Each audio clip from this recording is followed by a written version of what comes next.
Kami dari kelompok 4 ini mempresentasikan makalah kami yang berjudul Memahami Gaya Belajar Faktor-Faktor yang Mempengaruhi dan Implikasi dalam Pembelajaran. Yang saya sebagai moderator dan Fadliani menjadi pemakalah pertama, saya menjadi pemakalah kedua, dan Nurul Wahyudi menjadi pemakalah ketiga. Pada pemakalah kami silakan. Baik, saya akan menjelaskan faktor-faktor yang menyebabkan perbedaan kemampuan individu. Perbedaan kemampuan individu dalam segala aspek dapat disebabkan karena banyak faktor, antara lain salah satunya yaitu perbedaan individu dari aspek fisik atau jasmani. Aspek ini meliputi keseluruhan kondisi tubuh yang secara kasat mata dapat dilihat. Misalnya kita sebagai mahasiswi PGMI, jika diperhatikan oleh orang lain, kita ini akan terlihat beda gitu, beda satu dengan yang lainnya. Contohnya dari segi badan, body, bentuk tubuh, perbedaan fisik lainnya lah. Yang kedua, perbedaan individu dari aspek kejiwaan dan perilaku. Perbedaan kejiwaan individu meliputi kemampuan jiwa yang berolah cipta, rasa, dan karya. Aspek kejiwaan ini meliputi bakat, sikap, cita-cita, minat, hobi, motif, perhatian, kehendak, dan kemauan, serta perasaan, afeksi, emosi, dan kecerdasan. Jadi, yang dimaksud dengan bakat adalah merupakan suatu kemampuan individu yang kelihatan menonjol jika dibandingkan dengan kemampuan yang lain. Dan sikap merupakan kecenderungan individu. Sikap merupakan tingkah laku seseorang secara khas. Dan cita-cita merupakan suatu standar tentang nilai. Dan selanjutnya minat. Secara umum minat merupakan kecenderungan seseorang untuk menyenangi sesuatu. Dan motif. Motif merupakan suatu dorongan seseorang untuk berbuat sesuatu. Dan selanjutnya kehendak. Kehendak merupakan dorongan untuk mengejar atau memiliki sesuatu. Dan selanjutnya yaitu perasaan. Perasaan merupakan keadaan atau suasana jiwa seseorang yang bersifat subjektif. Selanjutnya afeksi. Afeksi merupakan sesuatu perasaan yang sangat mendalam yang ada pada individu seperti rasa sedih, kasih sayang. Dan yang selanjutnya yaitu emosi. Emosi adalah suatu perasaan yang kuat disertai gejala kejiwaan.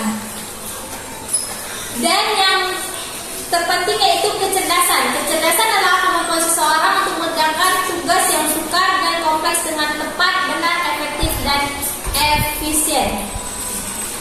Pengaruh yang ketiga yaitu pengaruh lingkungan terhadap perkembangan individu. Perkembangan individu manusia tidak hanya saja ditentukan oleh faktor pembawaan lahir, tetapi juga ditentukan oleh faktor lingkungan tumbuh kembangnya anak dalam keluarga, dipengaruhi oleh keadaan baik atau buruknya lingkungan tempat tumbuhnya.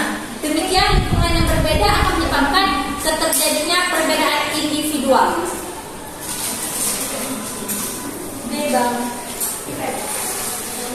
Selanjutnya B. Gaya belajar dan strategi pengajaran yang sesuai dengan kemampuan individu. Jadi gaya belajar dan strategi pengajaran yang sesuai dengan kemampuan individu ini ia terbagi kepada beberapa gaya. Yang pertama yaitu gaya visual atau disebut visual learners. Gaya seperti ini bagaimana? Gaya ini ia menitik beratkan pada ketajaman penglihatan. Gaya belajar ini ia melihat dulu buktinya untuk kemudian bisa mempercayainya. Ciri-cirinya bagaimana? Ciri-cirinya kebiasaan yang cenderung melihat sikap, gerakan bibir guru yang sedang mengajar.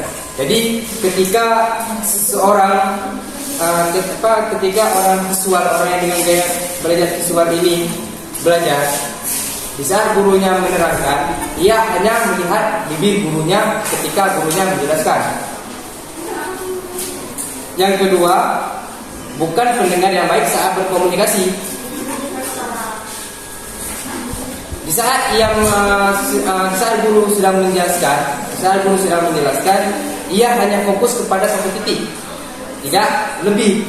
Tidak ketika kawan dia mengobrol dengan dia, mengajak ngobrol dia tidak mendengarnya, melainkan ia hanya mendengar gurunya menjelaskan. Yang ketiga, saat mendapat petunjuk, ciri-cirinya lagi, saat mendapat petunjuk untuk melakukan sesuatu, biasanya akan melihat teman-teman lainnya, baru kemudian dia sendiri yang bertindak. Itu sering terjadi ketika seorang anak hendak membuat sebuah latihan. Ketika ia mendapat soal daripada gurunya, ia melihat karena soalnya itu sulit, ia melihat temannya bagaimana cara melakukannya, barulah ia melakukan. Itu yang keempat, dia tidak suka berbicara di depan kelompok dan tak suka pula mendengarkan orang lain. Berarti orang dengan ciri-ciri gaya belajar visual ini, ia tidak suka berbicara atau tidak banyak ngomong, tidak banyak berbicara hal-hal yang tidak penting.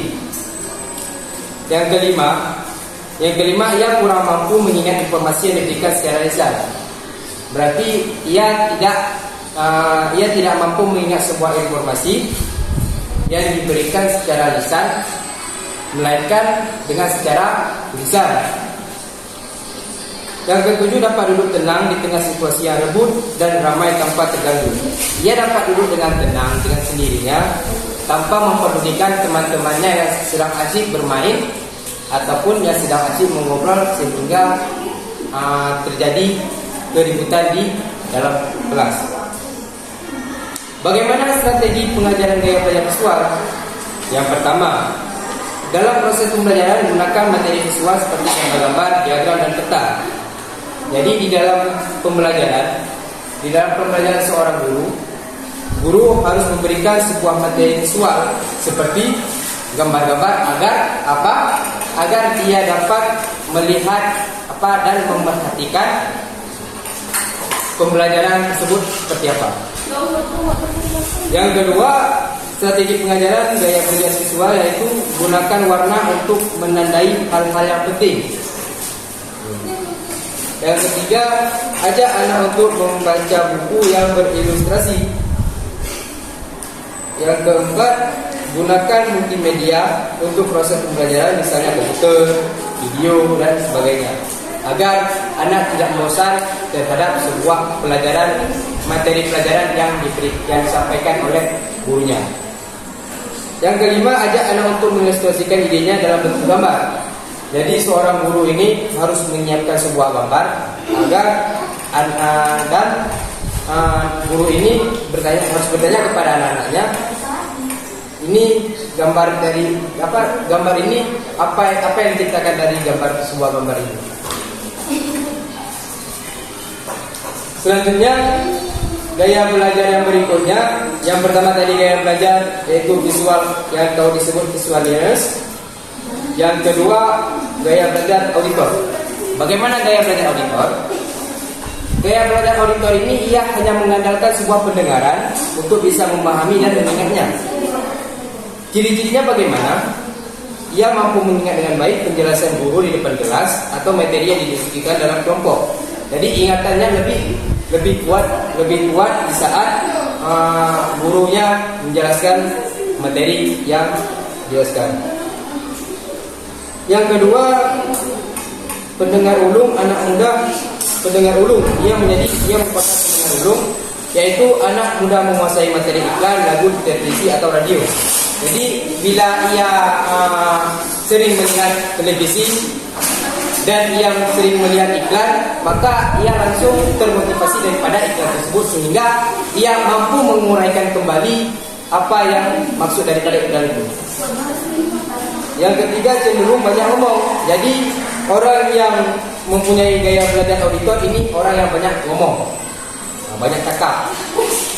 tak baik untuk cakap. Yang keempat, tak suka membaca dan umumnya memang bukan pembaca yang baik karena kurang dapat mengingat dengan baik apa yang baru saja dibacanya. Dan orang yang mempunyai gaya belajar auditor ini, ia kurang suka yang namanya membaca. Dan ia kurang baik untuk mengingat apa yang telah ia bacakan. Yang kelima, kurang cakap dalam mengerjakan tugas mengarang atau menulis. Berarti dia malas. Dia malas mengerjakan tugas mengarang dan menulis.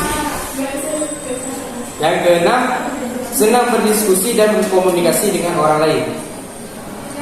Yang ketujuh, kurang tertarik memperhatikan hal-hal baru di lingkungan sekitarnya seperti hadirnya anak baru, adanya papan pengumuman di pojok kelas dan lain-lain. Jadi dia kurang bersahabat dengan orang-orang yang baru di sekitarnya. Bagaimana strategi pengajarannya? Strateginya yaitu yang pertama, mengajak anak itu untuk berpartisipasi dalam kegiatan diskusi di dalam kelas. Berarti seorang guru harus membentuk sebuah kelompok, yang di kelompok tersebut ada anak audit yang dengan gaya belajar auditor tersebut. Lalu yang kedua, seorang guru harus mendorong anak itu untuk membaca materi pelajaran dengan keras dan tegas agar ia mampu membaca, tak hanya bercakap-cakap saja. Yang ketiga, gunakan musik untuk mengajar anak. Untuk apa? Untuk anak tidak bosan dengan sebuah materi pembelajaran dan untuk anak lebih rileks. Yang keempat, mendiskusikan ide anak secara verbal. C. Selanjutnya, gaya belajar dan strategi anak yaitu gaya belajar kinestik. Bagaimana gaya belajar kinestik? Gaya belajar ini yang mengharuskan individunya menyentuh sesuatu yang memberikan informasi tertentu agar ia mengingatnya. Ciri-ciri gaya belajar kinestik yaitu menyentuh segala sesuatu yang dijumpainya, termasuk saat belajar. Ia mudah mengingat sesuatu, seperti ia memegang sebuah buku. Oh, ini buku. Ini buku terdiri daripada 30 lembar. Ini buku sampulnya bernama contohnya Ultraman. Dia cenderung seperti itu. Seperti itu juga ketika ia memegang sebuah bunga. Ini bunga dan sebagainya.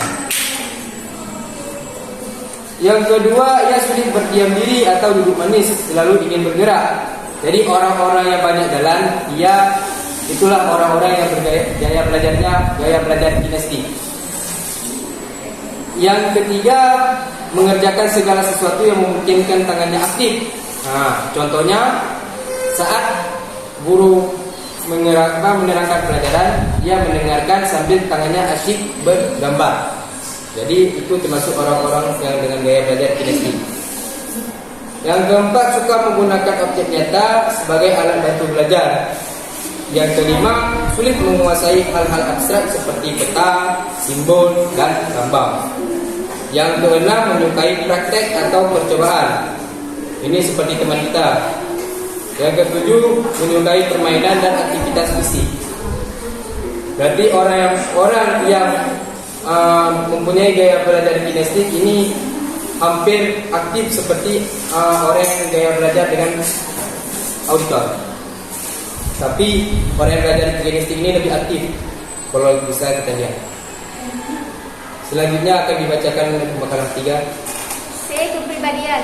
Kepribadian merupakan pola perilaku atau cara berpikir yang khas yang menentukan penyesuaian diri dengan lingkungannya.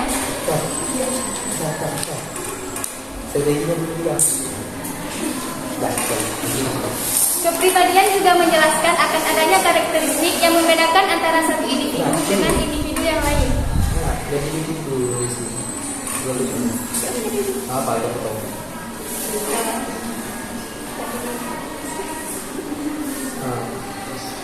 Strategi pengajaran gaya belajar kinestik bagaimana? Yang pertama, jangan paksakan seorang anak untuk belajar berjam-jam, karena anak mudah mulai bosan, anak kadang ribut.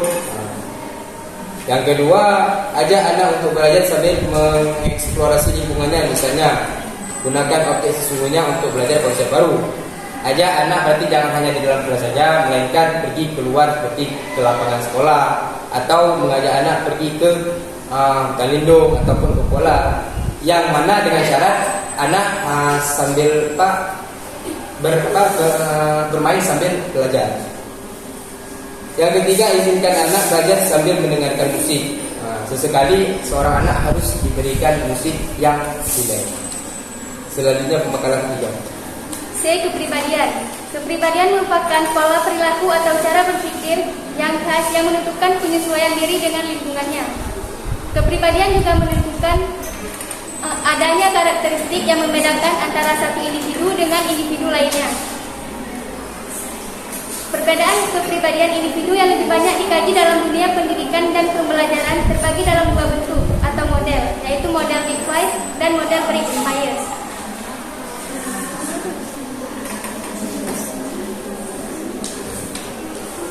Selanjutnya adalah D. Implikasi dalam pendidikan atau pembelajaran. Dalam perkembangan inteligensi yang diimplikasikan dalam pendidikan selalu dijadikan tolak ukur dalam keberhasilan pembelajaran. Implikasi dalam pendidikan menggunakan tes inteligensi yang tersusun sedemikian rupa. Dalam pendidikan, inteligensi seorang pelajar ditentukan berdasar hasil tes inteligensi, baik dari hasil belajar seseorang maupun dalam penyaringan siswa baru. Selain itu, tes inteligensi dalam dunia pendidikan dapat digunakan jauh lebih luas lagi. Tes inteligensi dapat digunakan dalam penggolongan pembelajaran, pemilihan atau penentuan jurusan.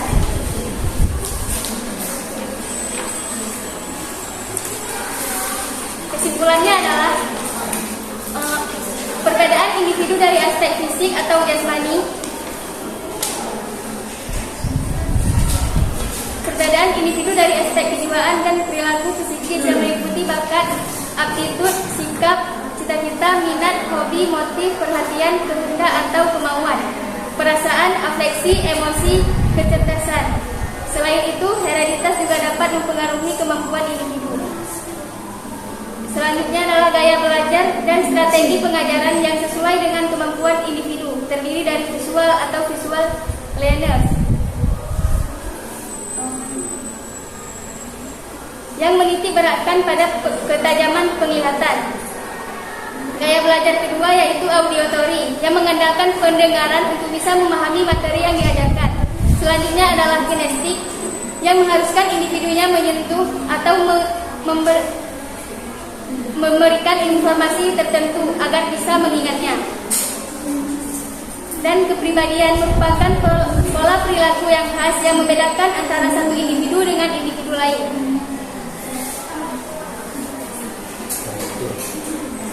Sekian dari kelompok kami akan membuka sesi pertanyaan, minimal 3 pertanyaan, maksimal 3 pertanyaan. Ada yang ingin bertanya?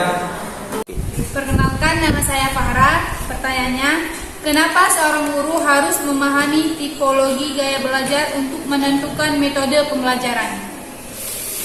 Saya sama Nafisa ingin bertanya, mengapa gaya belajar itu sangat diperlukan dalam proses pembelajaran? Terima kasih. Oke, nama saya Zahra Lambia ingin bertanya, apa perbedaan antara model Big Five dengan model Briggs-Myers? Perbedaan. Saya akan menjawab pertanyaan dari Fahra. Kenapa seorang guru harus memahami tipologi gaya belajar untuk menentukan metode pembelajaran? Karena mengetahui gaya belajar siswa akan mempermudah guru untuk menyediakan lingkungan yang mendukung dan mempermudah siswa menyerap informasi secara maksimal. Ada baiknya seorang guru mengetahui belajar siswanya. Guru pun harus tahu gaya belajar dirinya sendiri agar tidak salah paham menanggapi cara belajar siswa. Sekian, bisa diterima. Adakah teknik-teknik tertentu untuk mengajar yang lebih efektif terhadap gurunya? Baik.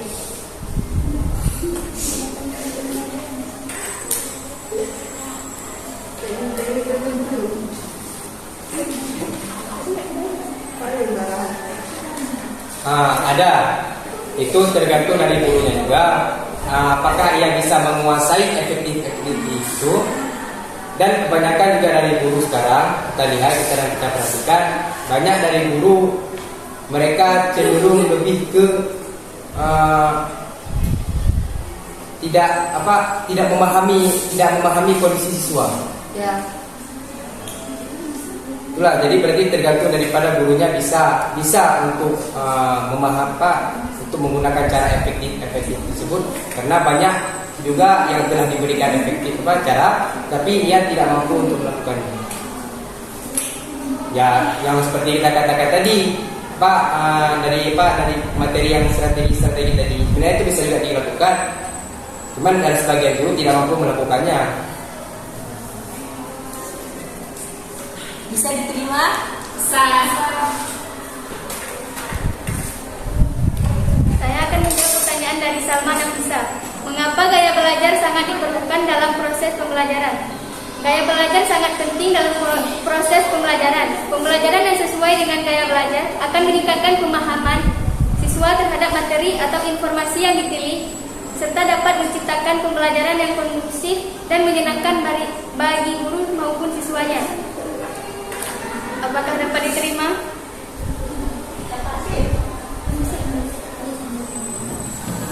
Saya akan menjawab pertanyaan daripada teman kita Zahratul Anbiya. Apa yang membedakan model D5? Apa bedanya model D5 dengan model Briggs-Myers? Jadi model ini merupakan pendapat daripada hasil kajian dalam dunia pendidikan dan pembelajaran. Model D5 ini dia pengembangannya dilakukan oleh Lewis Goldberg pada 1993. Model ini model kepribadian yang menyatakan ada 5 dimensi kepribadian, ya, seperti extroversion, agreeableness, dan sedangkan model Briggs-Myers ia cenderung lebih melihat kepada kepribadian anaknya, yaitu Carl Gustav Jung. Yang model Briggs-Myers ini kan pengembangannya kan oleh Isabel Briggs dan ibunya Catherine C. Model ini mendapatkan ide dari kepribadian Carl Gustav Jung, yaitu seorang anaknya, sehingga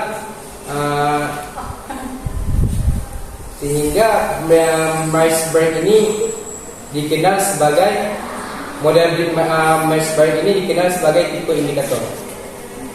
Jadi habis itu pun dia banyak pendapat-pendapatnya, sehingga dimunculkanlah pendapat daripada Sugihartono. Terdapat 4 cara untuk memandang seorang melalui model ini, ya, seperti berarti extroversion dengan introversion.